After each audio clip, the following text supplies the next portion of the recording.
हम इन दिनों में देख रहे हैं कंपनी में देख रहे हैं शेयर इशू होने पर होने वाली अकाउंटिंग, कि अगर एक कंपनी शेयर इशू करती है तो अकाउंटिंग कैसे होती है।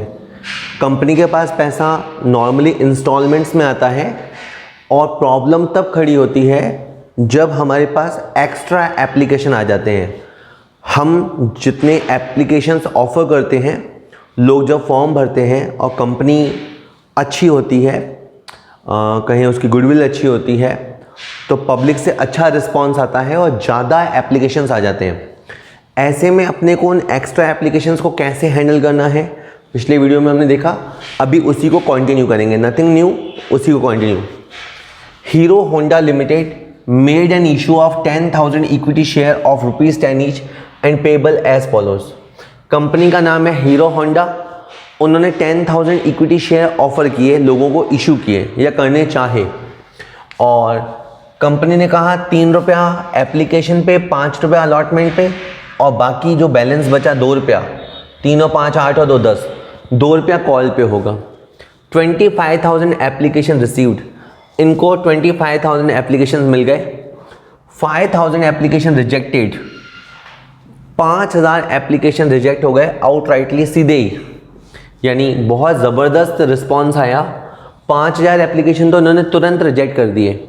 एंड फॉर बैलेंस एप्लीकेशंस, और बाकी बची हुई एप्लीकेशंस को share were pro rata basis, shares were allotted pro rata basis. बात समझिएगा, 25,000 एप्लीकेशंस आए, इसमें से 5,000 रिजेक्ट हो गए या हमने रिजेक्ट कर दिए, तो पीछे बचे 20,000 एप्लीकेशंस, और हमारे पास देने के लिए है 20,000। दैट इज, अगर आप डिमांड सप्लाई के रूल से पकड़ो तो अपने पास सप्लाई देने के लिए है 10,000 और जो डिमांड है वो है 20,000 की। तो अगर एक प्रो राटा रेशियो बनाओगे तो वो बनेगा 2:1। तो जो 2 शेयर मांग रहा है उसे 1 शेयर दे दो, जो 200 शेयर मांग रहा है उसे 100 शेयर दे दो।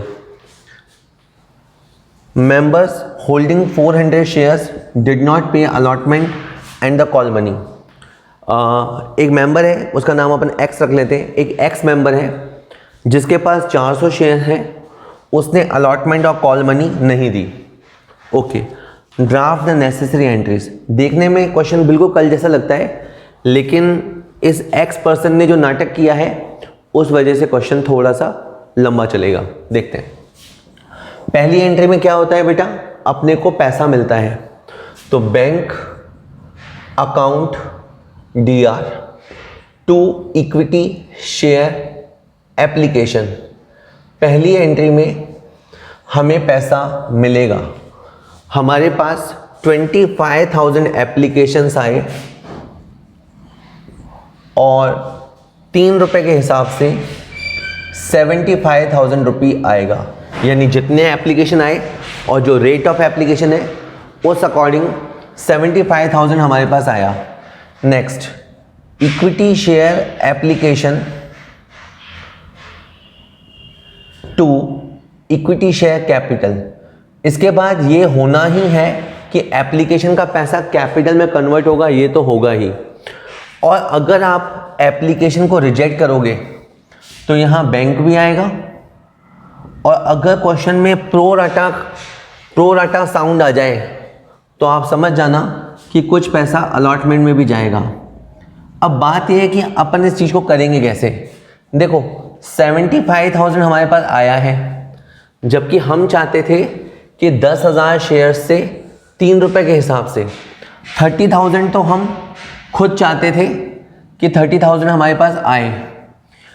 5,000 एप्लीकेशन रिजेक्ट हो गए, तो आपको ये पैसा वापस करना पड़ेगा। 75 में से ये 45 हटा दो तो 30,000 बचा है। ठीक है, तो जिन लोगों ने, जैसे जिस बंदे ने 200 शेयर मांगे और हमने उसे 100 शेयर्स दिए, तो इसने जो 100 एक्स्ट्रा एप्लीकेशन लगाए ना, जो इसके 100 एक्स्ट्रा एप्लीकेशंस हैं, वो वाला पैसा हमारे पास रह गया। ऐसे ही किसी ने 2,000 एप्लीकेशन लगाए, हमने उसे 1,000 शेयर दिए, तो इसके जो 1,000 एक्स्ट्रा एप्लीकेशंस है ना, उनका पैसा हमारे पास रह गया, और वो हम कहाँ यूटिलाइज करेंगे, इक्विटी शेयर अलॉटमेंट में। जैसे मैंने कल के एग्जाम्पल में बताया कि कोई स्टूडेंट है, उससे हम 400 रुपये मंथली लेते हैं और सपोज करो उसने हमें 500 रुपया पर महीना 500 रुपये दे दिया। अगर उसने हमें 500 रुपये दे दिया तो हम 400 रुपये तो इस महीने में एडजस्ट कर लेंगे और जो उसका नेक्स्ट 100 रुपया बचा वो हम नेक्स्ट मंथ में एडजस्ट कर सकते हैं। सिमिलर वही वाला फंडा है कि जो एक्स्ट्रा पैसा आ गया है लोगों का वो उनको रिटर्न करने की ज़रूरत नहीं है, वो हम फ्यूचर में यानी अपकमिंग इंस्टॉलमेंट में एडजस्ट कर देंगे और उसका नाम है इक्विटी शेयर अलॉटमेंट। तो ये बात हमने कल सीखी थी, एक बार मैंने अभी रिपीट की है। उसके बाद एप्लीकेशन होने के बाद आप अलॉटमेंट पे आ जाओ। यहाँ पे आपने लिखा equity share allotment to equity share capital, ये आपका एंट्री हो गया equity share allotment to equity share capital. 5 रुपये की रेट है और 10,000 शेयर होल्डर्स हैं। हमने लोगों को 10,000 शेयर्स दिए हैं और 50,000 रुपये हमारी डिमांड है कि हमें 50,000 मिलना चाहिए। 50,000 में से 30,000 ऑलरेडी जमा है, 30,000 ऑलरेडी अलॉटमेंट में जमा है, बाकी 20,000 बचेगा। तो bank account DR to equity share allotment 20,000 से ये एंट्री होगी। तो अगर ये क्वेश्चन बिल्कुल इजी होता तो 50,000 में से 30,000 एडजस्ट करने के बाद वी वुड रिसीव 20,000 रुपये। लेकिन इस क्वेश्चन में पंगा है एक्स मेंबर का। एक्स मेंबर के पास 400 शेयर हैं और 400 शेयर्स पे उसने अलॉटमेंट नहीं दिया। पहली नज़र में शायद आप ये सोचेंगे कि जो एक्स पर्सन है जिसके पास 400 शेयर्स हैं उसने 5 रुपये की रेट से हमें 2,000 रुपया नहीं दिया। आपको जो पहला डाउट जाएगा कि एक्स क्या है, कौन है, तो एक्स 400 शेयर का होल्डर है और वो 2,000 रुपये नहीं देगा, आपको ऐसा लगेगा। लेकिन मैं आपको एक बात बताता हूँ। देखिए इस क्वेश्चन में रेशो बना है 2:1। 2:1 का मतलब है जिसने हमसे 2 शेयर के लिए अप्लाई किया हमने उसको 1 शेयर दिया। दैट इज हमने किसी को 1 शेयर यूं ही नहीं दे दिया, जब उसने 2 के लिए अप्लाई किया तब हमने जाके उसे 1 शेयर दिया। इसका मतलब ये है कि अगर हमने एक्स आदमी को अगर अपन ने 400 शेयर्स अलॉट किए हैं तो ज़रूर और ज़रूर उसने 800 एप्लीकेशन लगाए होंगे। अगर एक्स के पास 400 शेयर्स हैं तो वो शेयर होल्डर यूं ही नहीं बन गया, उसने भी भीड़ में लाइन में लगकर अप्लाई किया होगा और डेफिनेटली उसने 800 शेयर्स के लिए अप्लाई किया होगा। इसे मैं आपको यूं तरीके से समझा सकता हूँ। सपोज़ मेरी आदत है कि कोई मुझे 2 कॉल करता है तो मैं एक बार पिक करता हूँ। मान लो मैंने एक रेशो बना रखा है कि कोई मुझे 2 कॉल करता है तो मैं एक बार पिक करता हूँ। इसका मतलब ये है कि अगर मेरे को दिन भर में 20 कॉल आते हैं तो मैं 10 फ़ोन पिक करता हूँ। अगर मैं किसी दिन का डेटा आपको बताऊँ कि आज मैंने 30 फ़ोन पिक किए, 30 फ़ोन अटेंड किए, तो बताओ मेरे पास कितने कॉल आए होंगे। तो आप आराम से बता देंगे कि सर आपके पास 60 कॉल आए होंगे, क्योंकि 30 तो आपने पिक किए हैं तो 60 आपके पास कॉल आए होंगे। उसी बात को देखो कि अगर एक्स है, एक्स के पास अगर 400 शेयर है तो उसने 800 शेयर्स के लिए अप्लाई किया होगा। अब मैं यहाँ पे आपको एक्स बायोडेटा बता रहा हूँ। एक्स का बायोडेटा, एक्स ने 800 शेयर्स के लिए अप्लाई किया। अप्लाई के समय सबने 3 रुपये जमा कराए, तो एक्स ने भी सबकी तरह 3 रुपये के हिसाब से जमा कराए। हमने एक्स को बोला कि आप 400 शेयर्स ले जाओ, तो 400 शेयर्स वो ले गया। इसका ये मतलब हुआ कि उसका 1200 हमारे पास जमा है। रिपीट सुन लीजिए, एक्स ने हमारे पास 2,400 रुपये जमा कराए और हमने उसे 1,200 रुपये की वैल्यू दी। 1,200 रुपये की वैल्यू दी तो 1,200 रुपये उसके हमारे पास जमा रह गए। अब हम उससे चाहते हैं, अब हम एक्स आदमी से चाहते हैं कि वो 2,000 रुपये जमा कराए। तो वो 2,000 रुपये क्यों जमा कराएगा? 1,200 तो उसके ऑलरेडी जमा है, वो 2,000 क्यों जमा कराएगा? 800 रुपये। 800 रुपये उसने जमा नहीं कराए। मैं जस्ट ये कहना चाहता हूँ कि प्राइमा फेसी पहली नज़र में लगता है कि एक्स ने 2000 रुपये नहीं दिए, पर रियलिटी है कि उसने 800 रुपये नहीं दिए। ये जो 800 रुपये है ये आपको और लेस करने पड़ेंगे। जो आपकी रिसीव की एंट्री है, कल वाले टॉपिक में मैंने ये नहीं सिखाया था, वो तो हर लेक्चर में थोड़ा एडवांस तो आएगा ही आएगा। तो आपको ये 800 लेस करने हैं। वैसे 20,000 मिलने वाले थे, अब आपको यहाँ पे 19,200 रुपये मिलेंगे। तो bank account DR to equity share allotment में आपके पास 19,200 रुपया आएगा। इसके बाद इस क्वेश्चन में फर्स्ट कॉल रहता है, उसका एंट्री होगा equity share first call to equity share capital. Equity share first call 10,000 into 2 रुपया। इसे आप फर्स्ट एंड फाइनल कॉल कह सकते हैं, क्योंकि इसके बाद कुछ और कॉल नहीं होना है। तो यहाँ पे आपकी 20,000 रुपये की अमाउंट आ जाएगी। ये हमने पैसा मांगा है, चाहा है, and bank account DR to equity share first and final call. Last में हमें पैसा रिसीव होगा। ये एक्स पर्सन हमें वापस से 800 रुपये नहीं देगा, तो आप इसका 800 रुपये छोड़ दो और 19,200 रुपये रिसीव कर लो। मैं एक जल्दी से 2 मिनट का रिकैप कर देता हूँ। सबसे पहले एप्लीकेशंस आएंगे और पैसा आएगा। कंफर्टेबल? एप्लीकेशन का पैसा कैपिटल में जाएगा, ऐसा याद किया करो, बोला करो। और फिर अगर रिटर्न होगा तो बैंक भी आएगा, और प्रोराटा होगा तो अलॉटमेंट भी आएगा। एप्लीकेशन वाली स्टेप हो जाने के बाद आपकी अलॉटमेंट वाली स्टेप आएगी। अपन अलॉटमेंट का पैसा लोगों से मंगाएंगे में से जितना पैसा आ रखा है उतना पैसा एडजस्ट हो जाएगा और बाकी पैसा हम रिसीव करेंगे। ऐसे क्वेश्चनों में अगर कोई बंदा यहाँ धोखा करता है, प्रोराटा अलॉटमेंट के केस में अगर यहाँ पे धोखा करता है, तो उसकी एक कैलकुलेशन होती है। आप उसको सीधा ये नहीं कह सकते कि आप 400 शेयर्स के होल्डर हो और आप 2,000 रुपये क्यों नहीं दे रहे। आपको ये समझना पड़ेगा कि जो बंदा 400 शेयर का होल्डर है उसके एप्लीकेशन ज़्यादा होंगे। तो आपको इसका पूरा एक हिस्ट्री बनाना पड़ेगा। आपको एक टेबल में ये समझना पड़ेगा कि उसका कितना पैसा आ रखा है। जो पैसा आ रखा है वो आप छोड़ दो और बाकी पैसा आप लेस कर दो। इसके बाद मैं ये कह रहा था कि अगर फर्स्ट या फाइनल कॉल क्वेश्चन में है तो आप वो पैसा मांग लो। जैसे इस क्वेश्चन में फर्स्ट कॉल की रेट है 2 रुपया और 10,000 शेयर्स हैं, 20,000 मांग लो और फाइनली आप इसको रिसीव कर लो। अगर कोई बंदा पैसा नहीं देना चाहता तो वो लेस हो जाएगा, जितना मिलेगा वो लिख देंगे। जो लोग पैसा नहीं देते हैं, कंपनी उनको रिमाइंडर डालती है कि भाई आप पैसा जमा करा दो। नहीं जमा कराती तो उनका फॉरफीचर भी होता है। तो बाद के वीडियोस में अपन इनका फॉरफीचर भी करेंगे। अभी के लिए तो केवल आपको पैसा रिसीव करने तक की एंट्रीज करनी है। इसके बाद अपन एक क्वेश्चन अभी और देखेंगे। Accounts, issue of share, pro rata allotment. और आज प्रोराटा अलॉटमेंट में क्या हो रहा है, कोई एक शेयर होल्डर है जिसे अपन ने प्रोपोर्शनेट बेसिस पे शेयर दिए और वो हमें अलॉटमेंट पे धोखा देता है, दैट इज़ हमें पैसे नहीं देता। तो उसके साथ डील करने में हमें थोड़ी दिक्कत आई। अभी एक क्वेश्चन किया, एक क्वेश्चन और देखते हैं। चिंता नहीं कीजिएगा, जब तक आपको समझ नहीं आ जाएगा अपन और वीडियोस बनाएंगे, तो आप उसकी इतनी टेंशन ना लो। XYZ लिमिटेड है, इशूड प्रॉस्पेक्टस। हम एक उनको इनवाइट करते हैं, जैसे अखबार में आप विज्ञापन एडवर्टीजमेंट देखते हैं, उसी तरह कंपनी एक प्रॉस्पेक्टस इशू करती है। आप कॉलेज में आएंगे तो आपको एक प्रॉस्पेक्टस मिलेगा। आप चार्टर्ड अकाउंटेंसी का कोर्स करेंगे तो आपको एक प्रॉस्पेक्टस मिलेगा जिसमें आगे का रोड मैप होता है।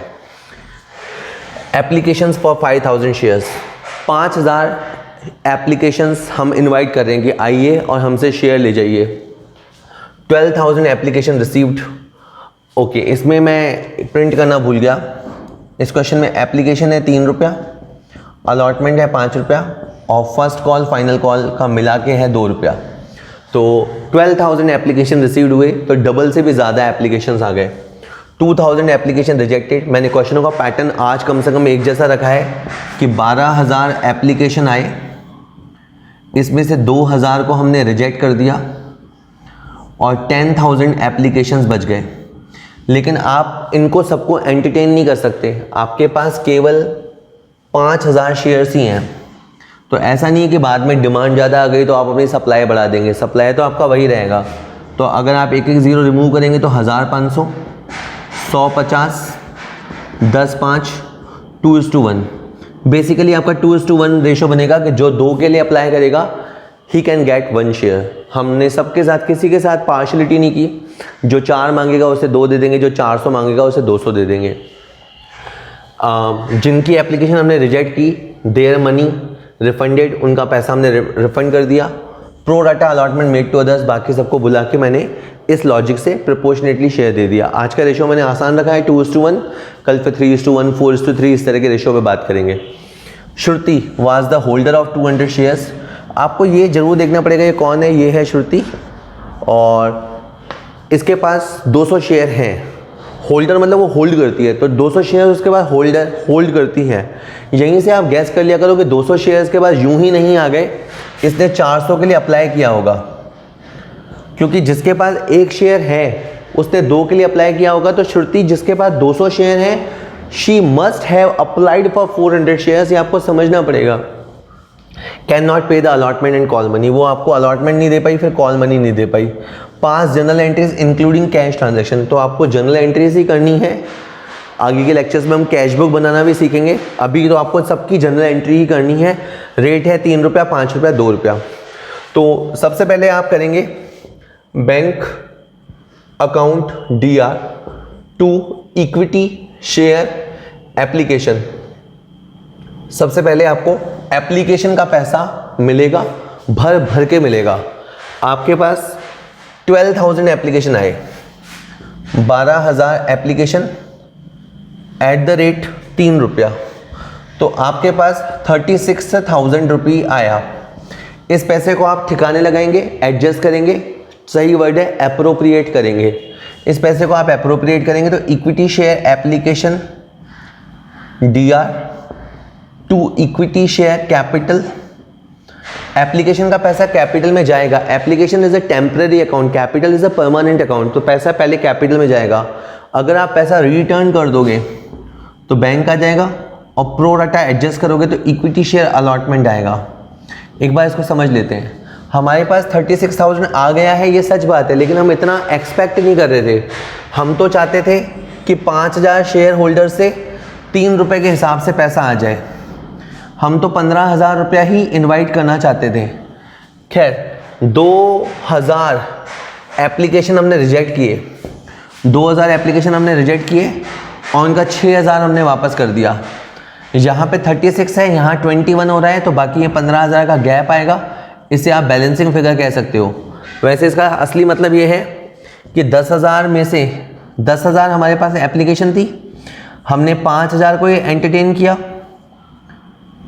बाकी जो 5,000 एप्लीकेशन बच गए, जो आपके बाकी के 5,000 एप्लीकेशन बच गए, उनसे हमारे पास 15,000 आया हुआ है।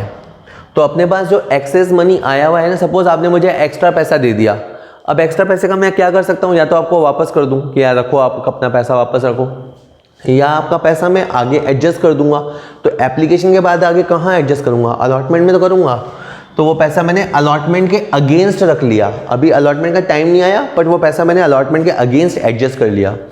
ठीक है, ये आपका पहला स्टेप हो गया।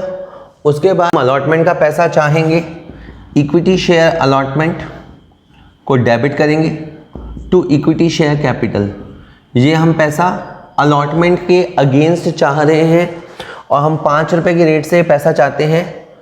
हमारे 5,000 शेयर्स हैं, खुशकिस्मत लोगों को 5,000 शेयर्स मिले हैं और हम उनसे 25,000 रुपये चाहते हैं। जब हम ये पैसा मांग रहे हैं, at that time we very well know कि अपने पास 25,000 आना नहीं है, क्योंकि 15,000 तो ऑलरेडी आ रखा है। जब एक बार आ चुका है तो वो दोबारा क्यों देंगे। तो bank account DR to equity share allotment, यहाँ पे आपको फिर क्या है ना 10,000 रुपये मिलेगा। ये 10,000 कैसे आया, 25,000 में से 15,000 हटा के आपका 10,000 आएगा। अब 10,000 तब आता जब यहाँ पे कोई बंदा नाटक नहीं करता, लेकिन यहाँ पे एक होल्डर है जिसका नाम श्रुति है।